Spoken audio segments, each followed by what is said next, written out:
Bonjour à tous. Donc, nous avons déjà vu l'agenda de Google, comment se connecter à son compte Google et aussi comment accéder à la visioconférence. Aujourd'hui, nous allons apprendre à accéder à la Classroom et aussi comment faire une petite présentation de cette Classroom.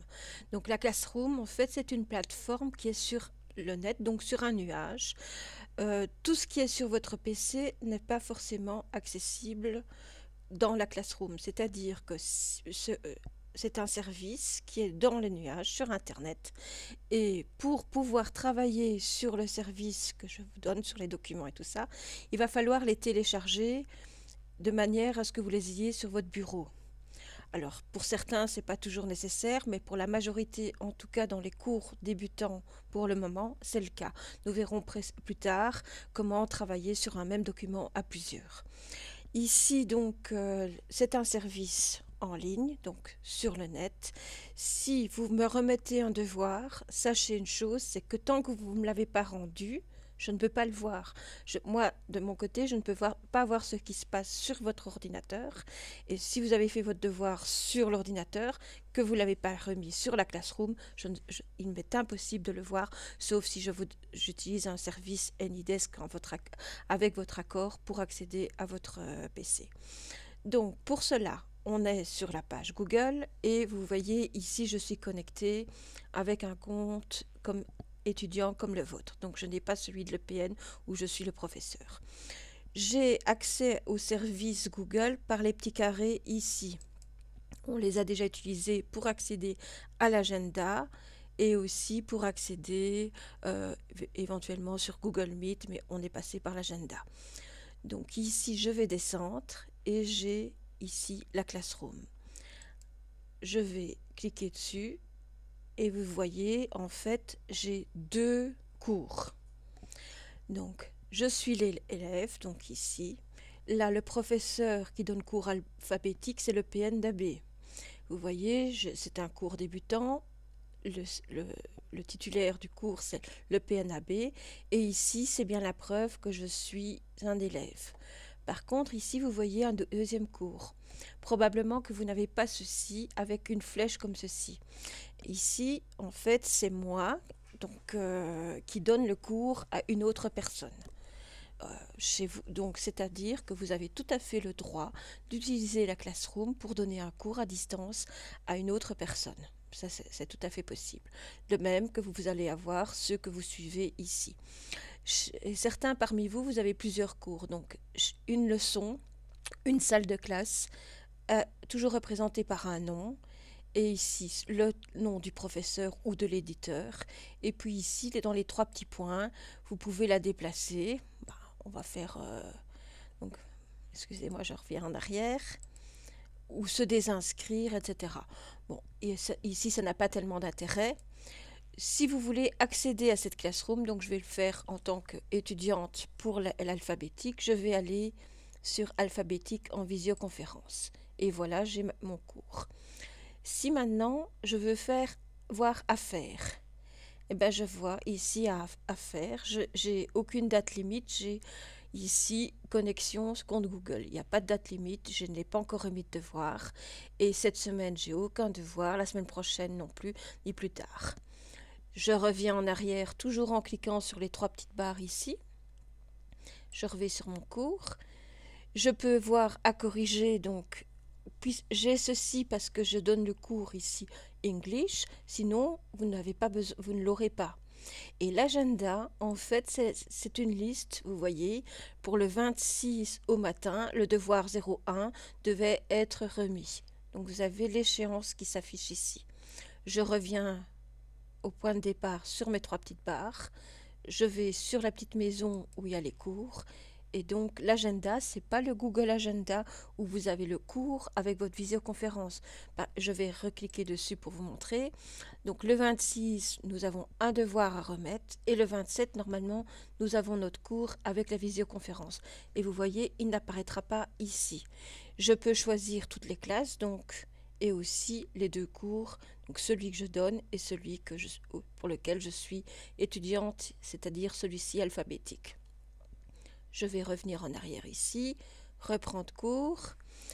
je peux aller dans les documents. Si je clique ici, je peux aussi directement aller sur la classe ici.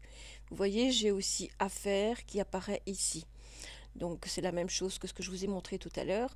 Donc je vais lancer le cours ici, comme j'ai pu le lancer en cliquant sur la classe, sur la petite vignette au départ. Quand je suis sur cette classroom, donc vous avez ici en haut toujours ces trois petites barres qui permettent d'aller au menu principal. Vous voyez, où on revient à tous les cours. Ici le nom du cours. Vous avez trois onglets. Un onglet, donc c'est comme des petits intercalaires dans une farde. Ici, le premier, c'est flux, puis travaux et devoirs et participants. Donc, la petite barre ici orange indique que vous êtes dans l'onglet flux. Alors, qu'est-ce que nous avons dans les flux? C'est simplement l'historique de tout ce qui a été fait sur la classe. Et vous voyez, donc, ici, j'ai le 13 novembre, il y a un devoir qui a été publié par le PN. Le 13 novembre, un autre support de cours a été publié et puis un devoir a été republié à nouveau le 13 novembre. Et nous avons ici un élève qui a fait un commentaire. Donc Lucas a fait un commentaire en disant « je suis partant ». Moi, je peux très bien répondre. Ça, c'est ce qu'on appelle commenter sur une classe, en fait. Donc je vais commenter et je vais dire « bonjour » ou « bienvenue ». Lucas. Voilà. Et pour envoyer, je vais le faire ici. Donc, ce que je publie ici, tous les participants du cours le verront. C'est dans les flux, donc ça n'a rien à voir avec la leçon, c'est pour toute la classe, sans vraiment avoir un intérêt à une leçon bien particulière. C'est dans les flux, c'est dans l'historique. Vous avez ici, donc, à gauche, à venir, génial, aucun devoir à remettre dans les jours qui viennent. Donc ça veut dire que j'ai remis tous mes devoirs. Je peux afficher tout ici et on voit le même tableau que j'ai eu tout à l'heure avec les devoirs à remettre. Ici, ici comme il n'y avait pas de date limite, il y en a un, mais il n'y a pas de date limite, donc je ne suis pas en retard et je n'ai pas une échéance qui est pressante. Je reviens ici sur... Voilà. Donc nous sommes dans les flux. Ici, c'est la couverture du cours. Donc elle va être différente en fonction des cours que vous avez. Je vais maintenant aller dans l'onglet Travaux et devoirs. Donc le flux, tout le monde le voit. Travaux et devoirs, tous les élèves. Donc quand je disais tout le monde, c'est tous les élèves qui ont accès à cette classe. Pour les travaux et devoirs, j'ai ici différentes catégories. On en a 3. Et on a ici 3 devoirs. Un devoir par catégorie. C'est possible qu'on ait 2, 3 devoirs par catégorie. Alors, par définition, quand nous parlons du cours de l'EPN, un devoir va reprendre la théorie, les exercices et éventuellement d'autres supports.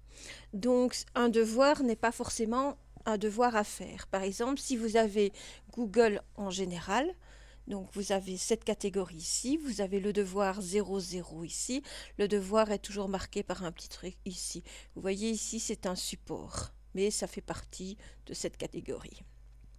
Si je prends Google en général, c'est un devoir, mais si vous regardez, on a juste un fichier en PDF. Donc par définition, et tant que je ne dis pas le contraire et que ce n'est pas un cours spécifique sur les documents PDF, les PDF sont des fichiers que vous pouvez, qui sont des supports de cours. Donc, c'est-à-dire, c'est toute la théorie que vous aurez ici. Ou des fois les consignes de cours. Les consignes, en général, vous avez EX qui va apparaître et puis un numéro. EX pour exercice. Ici, vous voyez, c'est le numéro 00, connexion à son compte Google.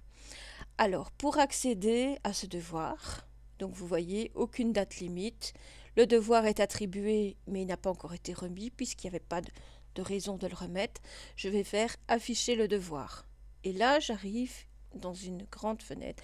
C'est purement sur cette leçon. Donc la leçon connexion compte Google. Ici, je peux ajouter un commentaire sur cette leçon en particulier. Ce commentaire n'apparaîtra pas dans les flux. Donc, et ne sera pas visible forcément par tout le monde s'il n'a pas été sur le devoir. Donc vous voyez, j'ai ici, en fait, le devoir a été attribué et j'ai déjà, c'est 100 points. Je n'ai pas de note puisqu'il n'a pas encore été donné. On sait que c'est sur 100 points. On a ici un fichier qu'on va devoir imprimer et on le fera par la suite. Je vous expliquerai comment télécharger les fichiers par la suite. Ce qu'on va faire aujourd'hui, c'est simplement remettre un devoir et ajouter un commentaire. Ici, je vais ajouter un commentaire. Pas de problème pour moi, par exemple. Voilà. Et je vais faire à cliquer sur la flèche pour valider, pour l'envoyer. Voilà.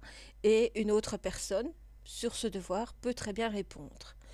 Maintenant, imaginons que j'ai un souci et que je veux interpeller le professeur. Donc, il faut savoir que tout ce tous les messages qui ont été mis dans les flux, comme je vous ai présenté précédemment, en fait, le professeur n'aura pas une notification par mail. Il faudra qu'il aille dans la classroom, dans la classe, pour voir qu'il y a eu un flux nouveau et un message d'une personne, comme celui de Luca, par exemple, tout à l'heure. Moi, en tant que professeur, donc je me place dans la peau de l'EPN, je ne savais pas qu'il y avait eu un commentaire. Ici, ce commentaire, l'EPN va le recevoir. Donc ça, c'est déjà une alerte par mail et il ira voir s'il y a un souci. Donc c'est déjà ceci, mais imaginons que vous voulez donner un commentaire uniquement avec le professeur et que vous ne voulez pas que les autres élèves le voient. Eh bien, vous devrez faire votre commentaire ici. Commentaire privé, je vais dire tout va bien. Voilà. Bon, ça ne sert à rien de demander au professeur que tout va bien, mais on peut dire help, j'ai des soucis par exemple. Voilà. Et je vais l'envoyer. Et l'EPN va recevoir et seulement l'EPN pourra répondre ici. Par après, ou moi je peux très bien, en tant qu'élève, rajouter un exercice. Je n'utilise pas age par exemple. Voilà. N'importe quoi, mais bon. Et je l'envoie. Vous pouvez faire autant de commentaires et l'EPN répondra. Les autres élèves ne verront pas ces commentaires qui sont privés. Alors, imaginons que j'ai terminé mon devoir. Je vais le marquer comme terminé. Et il va me demander une confirmation. Je vais marquer comme terminé. Alors, je reviens à mes cours. Voilà. Je vais sur alphabétique. Donc, vous voyez ici, il n'y a que les commentaires que tout le monde a mis. Les commentaires que j'ai mis dans la leçon n'apparaîtront pas dans les flux. Je vais sur les travaux et devoirs. Vous voyez, par exemple, sur la leçon Google en général, il y a un commentaire qui a été ajouté, que tous les élèves verront. C'est-à-dire, si je vais dessus, c'est pas de problème pour moi. Donc, c'est le premier commentaire que j'ai mis. Donc, voilà, je vais refermer. Vous voyez ici, il est remis. Le devoir est remis. Si maintenant je voudrais le modifier parce que j'ai oublié quelque chose, je vais faire afficher le devoir et je peux très bien dire je vais annuler la remise et je vais pouvoir ajouter quelque chose ou quoi. Mais ça, je vais vous l'expliquer dans une autre vidéo. Mais tant que c'est là, le professeur ne saura pas y accéder parce qu'il ne verra pas les nouveaux documents que vous allez mettre. Donc, je vais peut-être ajouter quelque chose pour vous montrer maintenant. Peut-être un fichier importé. Je vais prendre, je ne sais pas si j'ai... Ah ben voilà, j'ai ici, je vais mettre un fichier. Je vais vous expliquer en détail comment ça fonctionne dans une autre vidéo. Et alors, je vais à nouveau rendre le devoir.